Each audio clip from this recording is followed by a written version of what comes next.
Renungan Kefas, persekutuan untuk memajukan Injil.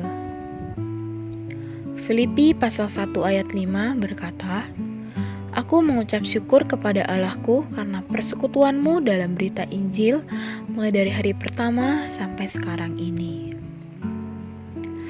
Gereja di Filipi juga mempunyai persekutuan dengan Paulus dalam memajukan Injil.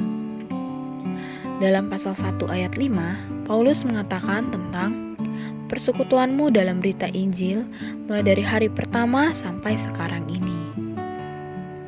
Persekutuan di sini berarti partisipasi komunikasi. Istilah Yunani yang sama ini diterjemahkan menyumbangkan dalam Roma pasal 15-26 dan memberi bantuan dalam Ibrani pasal 13 ayat 16. Orang-orang kudus di Filipi memiliki persekutuan dalam berita Injil, berarti dalam pemajuan berita Injil melalui ministri Rasul Paulus. Partisipasi ini mencakup sumbangan keuangan mereka untuk Rasul yang menghasilkan kemajuan dalam berita Injil. Persekutuan semacam ini yang menjaga mereka dari sikap yang individualistis dan berbeda pendapat, menyeratkan bahwa mereka bersatu dengan Rasul Paulus dan dengan satu sama lain. Hal ini memberi dasar untuk pengalaman dan kenikmatan mereka akan Kristus. Hidup yang mengalami dan menikmati Kristus adalah hidup dalam kemajuan berita Injil. Hidup yang memberitakan Injil bukan bersifat individualistis, melainkan bersifat korporat. Karena itu, ada persekutuan untuk kemajuan berita Injil.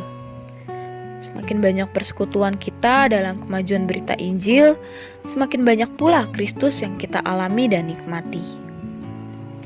Hal ini membunuh ego, ambisi, kesukaan, dan pilihan kita. Ketika kaum beriman Filipi berpartisipasi dalam memajukan Injil, dalam memajukan pergerakan Allah di bumi sesuai dengan ekonominya, mereka beroleh bagian dalam anugerah bersama Paulus. Terang hari ini, Rasul adalah orang yang sangat dalam, bela dan meneguhkan Injil, dan orang-orang kudus di Filipi menjadi para pengambil bagian bersama dengan dia di dalam anugerah ini. Poin doa, berdoa supaya banyak orang yang menggunakan waktunya terus menabur benih Injil dimanapun berada.